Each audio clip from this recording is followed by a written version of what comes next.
Okay, class. Pay attention. You're 5 years old again, and it's time to duck under your desk. But this time, it's not an air raid drill. It's real. A Tyrannosaurus Rex is loose in the schoolyard, and it wants to eat you. And about 6 or 7 million years ago, split off from our evolutionary path, the lineage that would eventually lead to modern apes. There were tons of different kinds of dinosaurs. They came in all shapes and sizes, and they lived on every continent. Hadrosaurs ate plants. Sauropods had long necks and small heads. Theropods were carnivorous, and many were. We'd need special tunnels for animals to cross under busy streets. This means plants and dinosaurs may have co-evolved together. That means schools would need to have both doors and drawbridges and maybe even moats to keep out hungry predators. Shopping malls would likely be designed with escape routes in mind and plenty of reinforced walls. We'd have to figure out how to put dinosaurs in zoos. Some scientists say that birds are the living descendants of dinosaurs. So, in a way, dinosaurs never went extinct.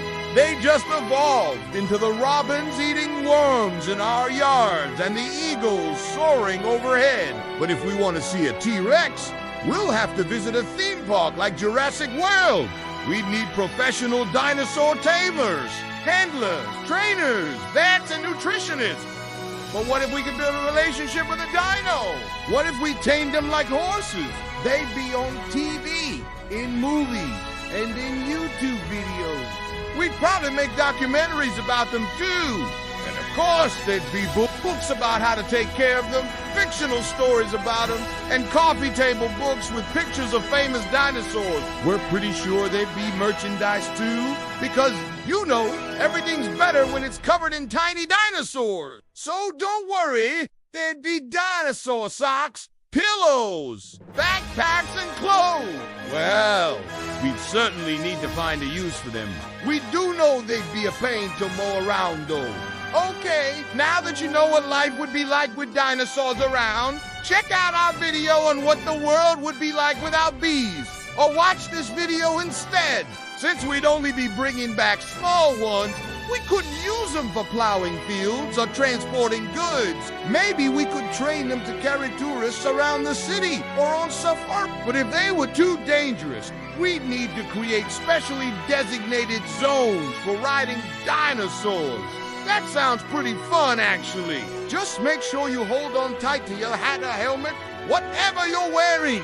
The last thing you want is for it to get swept out of your hand and land in the mouth of a hungry predator. Maybe an indoor mole isn't such a great idea, though. Since a T-Rex couldn't exactly fit inside, a dino petting zoo would probably be a big hit. Children could feed the egg. We're sure there'd be souvenir shops with dinosaur plushes and T-shirts galore.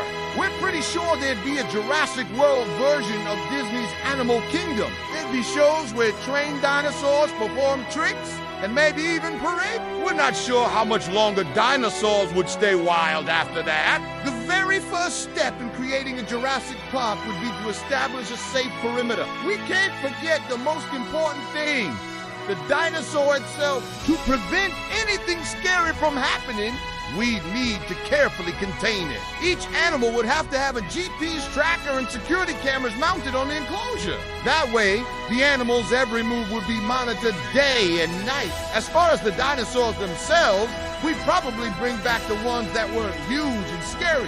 We mean, we'd hardly want to revive a Tyrannosaurus Rex in an urban area. So maybe we'd start out by bringing back a couple of These dinosaur road turtles grew to about 6 feet long and were covered from head to tail in bony plates and spikes. They were plant eaters and couldn't run fast, so they seemed like a good choice for the first dino domestication experiment. Of course, once people got used to seeing them, maybe they'd want a pet raptor or a tricep. It's hard to know.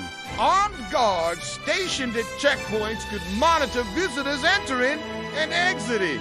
No one wants a velociraptor on the loose, even with security, though.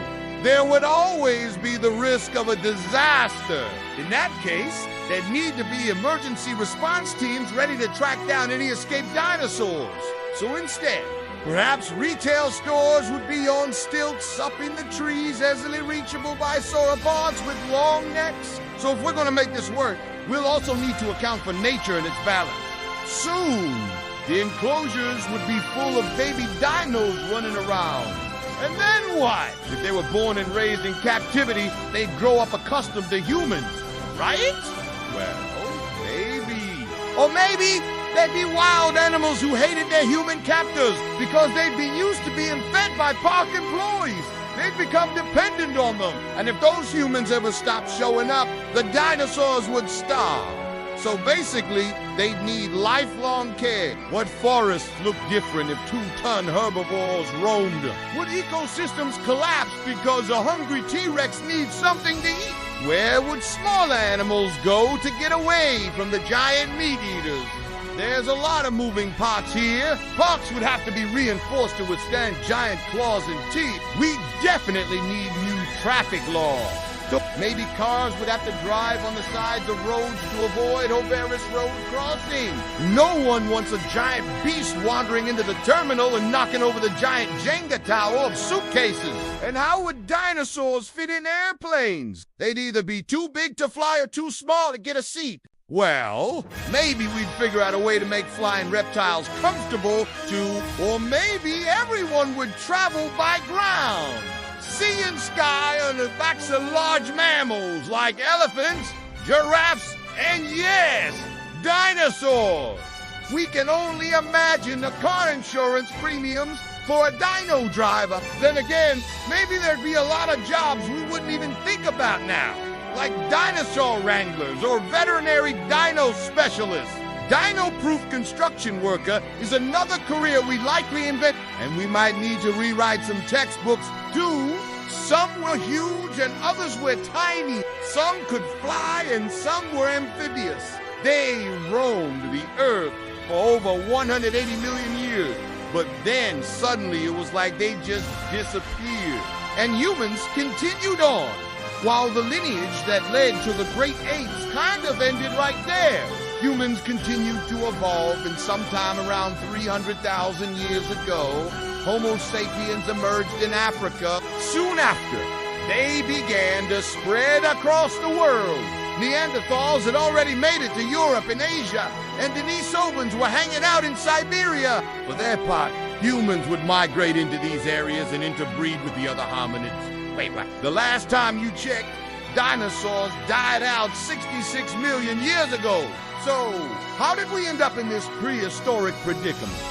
Welcome to Life Noggin. And today we're answering the question, what if dinosaurs never went extinct? The ones that didn't evolve into modern birds went extinct, along with about 75% of all species on Earth. But what if they hadn't? What if the asteroid had missed, or somehow it had caused a mass extinction, but not quite as drastic?